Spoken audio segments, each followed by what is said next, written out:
still, I felt like I would like to say a few more things, and the time of the session was already over. So, and it's because I feel that in many cases, and I've seen that happening with myself and also with other people, sometimes we don't really get, or we are confused about the teachings that we hear or receive, because they sometimes seem to contradict, or sometimes we can't really understand or put them into their context or their perspective or things like this. So it's necessary, I think, to really, and some of the things relative to this are really important, so that we can completely understand, and also understand where those teachings, what they are expressing as truth. But before going into that, I mean, as a preliminary to that topic, I would like to tell you a story that probably most of you already know. Just for the sake of being sure that everybody's on the same page, I will tell it anyway. So it's a Tibetan story, and it's a Tibetan story of a man who was a merchant and usually went to India quite often. And his mother, his old mother, was very devoted to Buddhism and to the prayers and all of that, which many Tibetans are.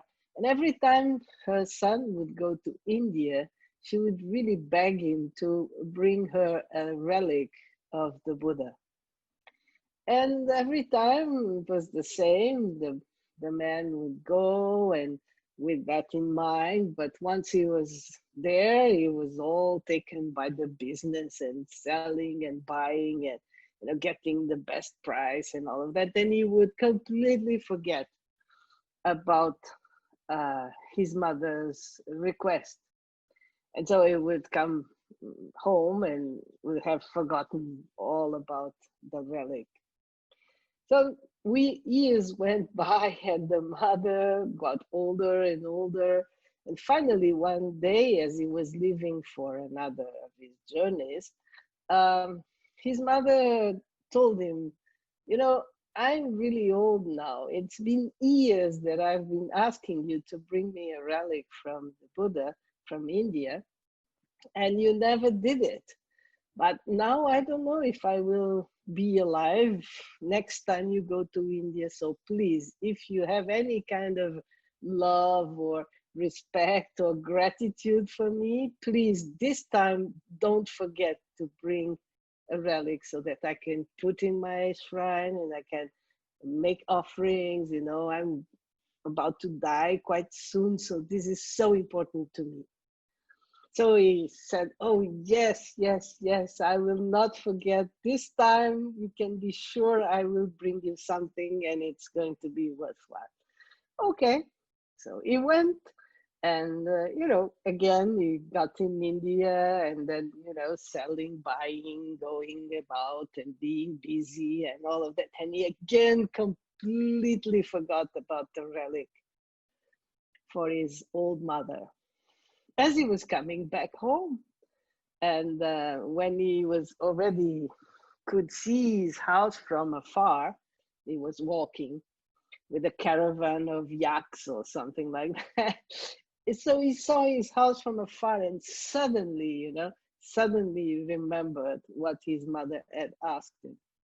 And he said to himself, oh no, oh my goodness, this time I cannot come bare hands, because this was such a serious request that I cannot do that. So he was desperate. So he looked around, he thought in himself, what can I do? And he walked, and he looked, and he saw that by the road was this skeleton of a dog who was lying there, and there was the jaw of the dog still had few teeth that were hanging there. So he pulled one of the one tooth, and he looked searching in himself, and he found a small piece of brocade. So he put the tooth inside the brocade, and he put a kata around it and put it in his pocket and went home, all relieved, you know. Now I've got something for my mother. So as he gets home, you know, his mother comes, or he goes to greet her and everything, and her mother looks at him and says, "Did you remember?" And he says, "Oh yes, yes, this time I remembered, and now you're going to be really so happy, because what I have brought from India is something really, really precious, very exceptional." And so he hands it to her and says, "This is one tooth of the Buddha, so this is really a very important relic." So his mother is overjoyed, you know.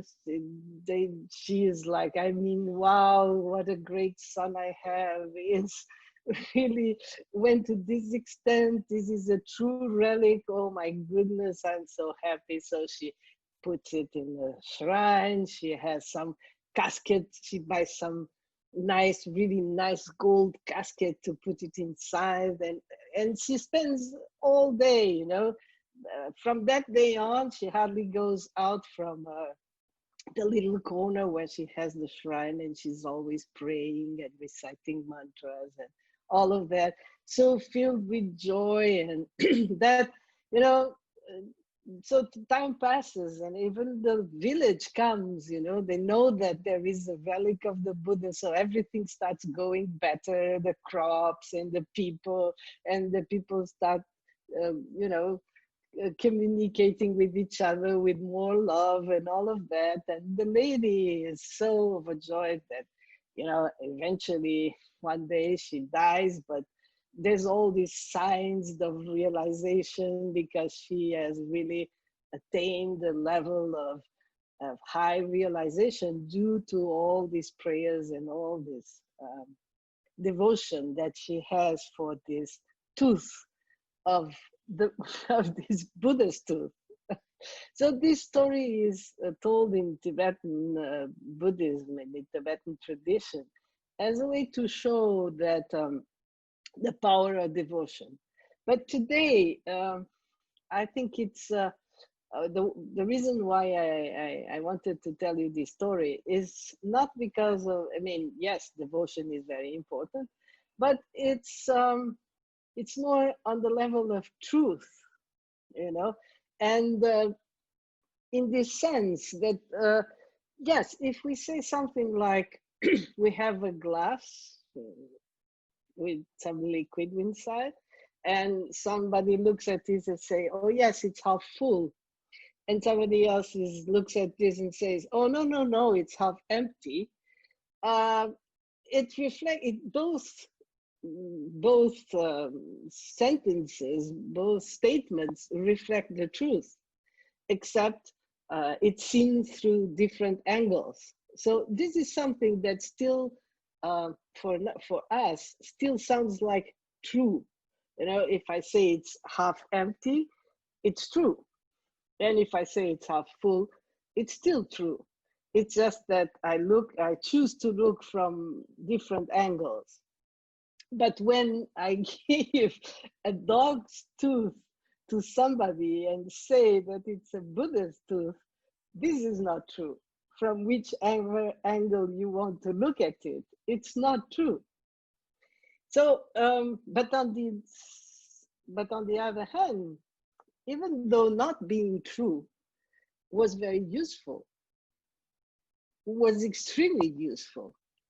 Not only the man, I mean, the son did that just to get off the hook, you know, because he knew his mother would be so mad or so sad with him. So he didn't really have a very altruistic or very pure intention.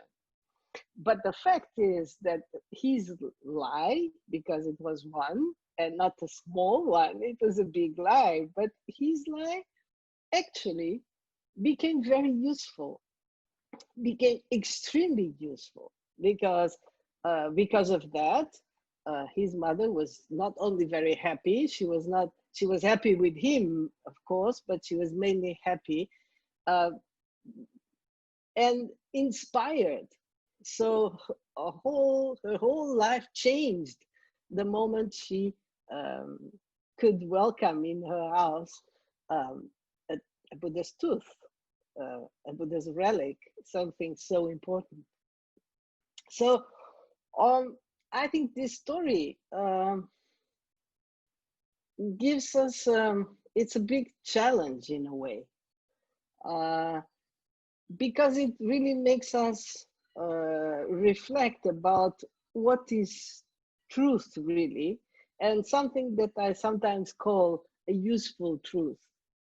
So in the case of the half empty, half full glass, it's something quite, it's simple. We can say that if you tend to look at the empty side, saying this is half empty, would be a more pessimistic, negative angle or perspective. And if we say it's half full, would be a more positive or more optimistic point of view. And just because of that, we could say that saying that it is half full, with all the, this is just an example, of course, but looking at the positive side of things is it's more useful, because it gives us a completely different feeling from looking at the negative side, or looking at something that, looking, for instance, at things we don't have versus looking at things that we have and we can be grateful for. So this is, until here, I mean, up to this, it's easy for us to understand. But then, yeah, when it comes to a story like the Buddha's tooth, then I think it really makes us think. Especially, I don't know if for Tibetans this is also an issue, but for us Westerners, we tend to think of truth as some of us, at least, tend to think of truth as something in the sense of something that is actually true or can be verified or something like that, as being a very important value. And so something like this story, even though we can recognize the usefulness of that lie, we also it also makes us feel a little uncomfortable about the fact that this woman built a whole life and a whole practice around something that was a fake. And this inevitably gives us a little feeling of uneasiness. We don't feel very at ease with this. And it even sounds a little patronizing, like where even if we say, yes, okay, it was not true, but it was so useful for her, it sounds a little strange. It doesn't feel comfortable. But at the same time, this is not to say anything. I'm just playing with the story.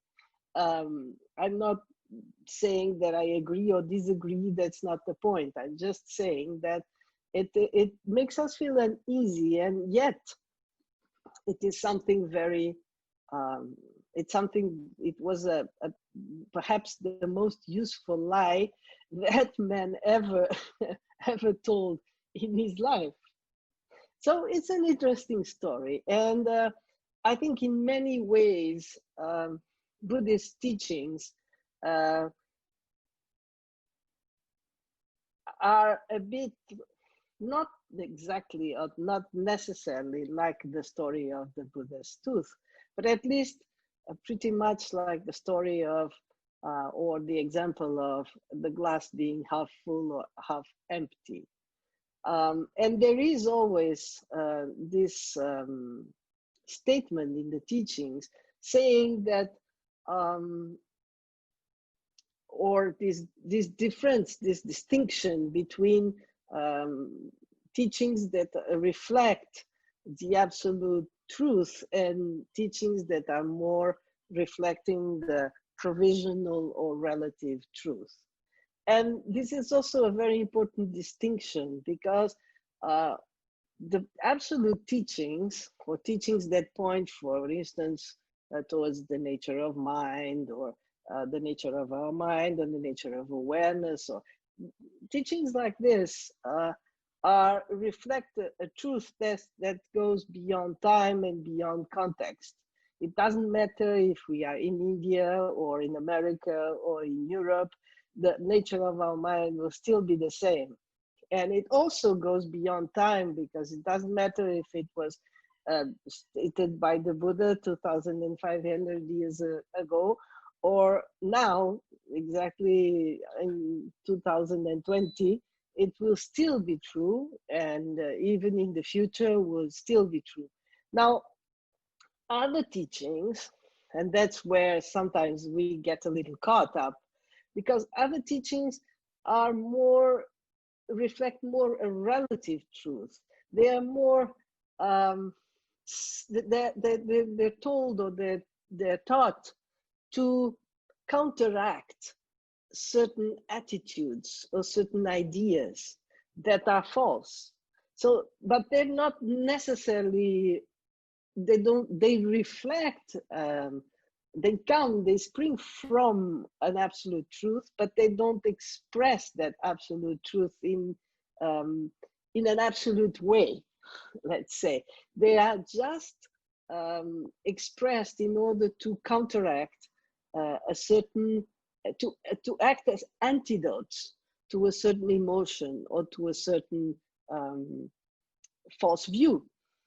For instance, in the chapter of Shantideva's Way of the Bodhisattva, and don't remember, I think it's the chapter on meditation, I think, there's a long description about the woman's body, saying that it's dirty and it doesn't smell good and all sorts of things.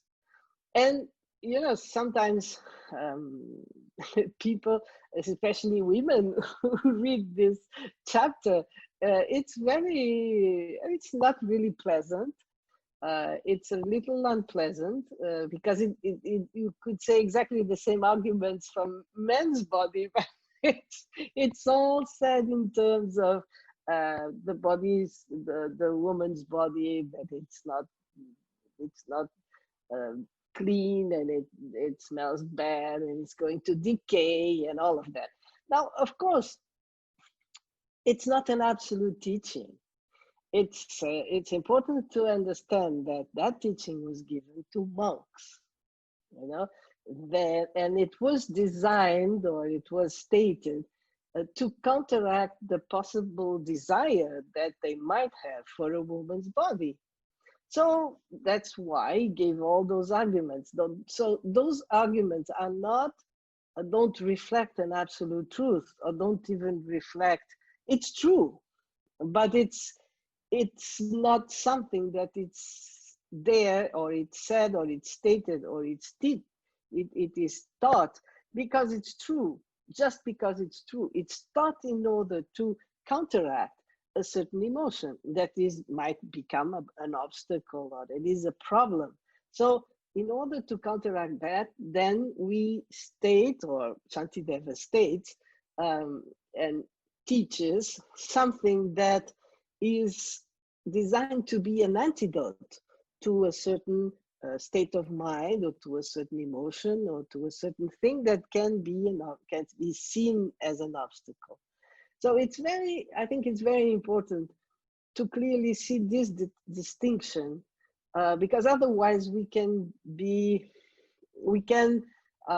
things might seem to contradict each other. You know, like for instance, in other teachings, maybe the teachings in the Vajrayana, for instance, it will be stated that women are even superior to men when it comes to practicing, can be seen as the manifestation of the wisdom aspect, and it's very considered very bad to despise women and so forth. So if we put those two together, it might seem like one contradicts the other, but it's just the context.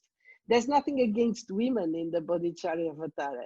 It's just an argument to counteract man's desire, since he was talking to monks. Would he be talking to lay people? He wouldn't be saying the same thing, because there was no need to say that. So all of these things, it's why it's always very important. And normally the teachers, and perhaps that is the reason why also, normally traditionally when a teacher was going to teach a text, he would normally give the context, not only the lineage, but also the context. This was taught in this situation when the Buddha or when this teacher was in a certain place, and with the gathering of these people and so on and so forth, for us to understand. And that's exactly what also happens nowadays. And that's why sometimes certain teachers don't like their teachings to be recorded, especially when you get to a certain level. Because once they're recorded, they can be listened by people who were not present, so they don't get the context. And there can be some misunderstanding about the meanings of the teachings, just because you're not there and you cannot understand in which context those teachings were given and what are they supposed to counteract, you know. So that is why it is I feel that all this thing about the different levels of truth is so important. It's for us to really put the teachings into their context and really be able to understand what is supposed to be the meaning or the purpose, you know, the purpose. Because these teachings in Buddhism, since Buddhism is it's non-dogmatic, so there isn't any teaching where we're supposed to express a truth in which we are supposed to believe. It's not a belief system, Buddhism. It's just a set of teachings, of methods, as pointers for us to practice, for us to put into practice. And that's why also there is this, I think, very important 4 lines that say, don't trust the person, trust the words. So don't trust the teacher because he is highly recognized, or because he is very high in the lineage, or he sits in a very high throne, or he wears a lot of brocades, or has a big name, or anything like this. Trust the words. And that's why we are encouraged, even by the Buddha himself. He encouraged people not to trust his teachings just because he was who he was. He encouraged all of us to really examine the teachings, to really examine the words, and so not to trust the person, not to become a fan club or a follower of somebody just because he is very funny, or he seems very bright, or something like that. All of that is fantastic, but you have to really listen what he says, or he or she is saying, and then compare or examine it according to other teachings, other teachers, and all that is recorded from the time of the Buddha and from then on. Then the second line says, don't just trust the words, but trust the meaning. And that's, again, you go deeper. It's not only the person is the words, but it's not only the words. We can't stick with the words. We have to understand the meaning. And that was exactly what I was trying to point out with the teachings of the Bodhicharya, for instance. You have to understand the words, but you have to understand the meaning of the purpose, what is to be achieved through those teachings, not just the words in themselves or what they mean. And then don't trust just the provisional meaning, but go deeper and try to find the deeper meaning or the absolute meaning. So again, not just see the relative aspect of the teaching, not just trusting or just understanding the teaching only in the relative sense, but go beyond that and trust the deeper meaning, the meaning that points to the absolute nature. And finally, don't just trust the mere intellectual understanding, but seek the experience. And this is the final thing, actually. That is why it is so important for a Buddhist. There is no real understanding of the teachings unless there is the experience that we get through meditation and then ultimately through the realization, because that is what is going to allow us to understand all the precedent. This is going to it's the experience of the deeper level of reality, the deeper level of truth that allows us to distinguish between all the rest, between the person and the words, between the words and the meaning, between the provisional meaning and the absolute meaning. So it is the experience. So that's also sometimes the problem, in a way, that prevents us from the deeper understanding of the teaching, is the lack of experience. It's the lack of experience. It's because we don't have enough practice, or our practice is not, it's deepening. And that's an interesting point also. As our practice deepens, as our meditation deepens, then many things that seemed to be contradictory we can reconcile them as we deepen our experience, as we deepen our meditation. Without it, it goes beyond the intellectual level even. If we, the more, the shallower our understanding is, the more it seems like this teaching contradicts this teaching, or this statement contradicts this statement.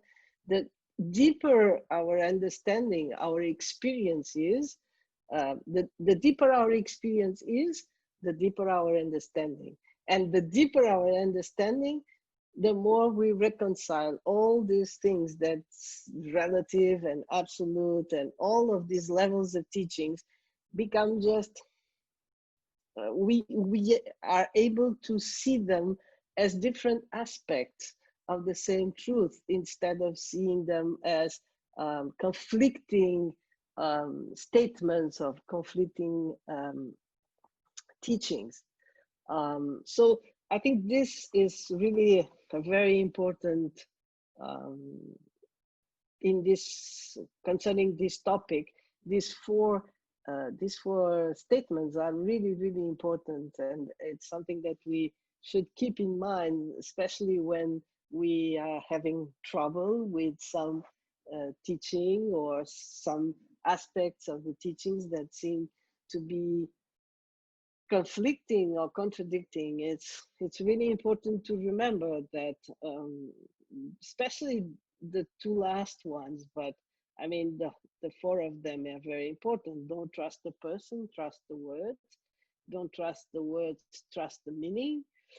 Don't just trust the provisional meaning, but seek for the definitive meaning, or the deeper reality or deeper truth. And also then, don't just trust the mere intellectual understanding, but seek for the direct experience.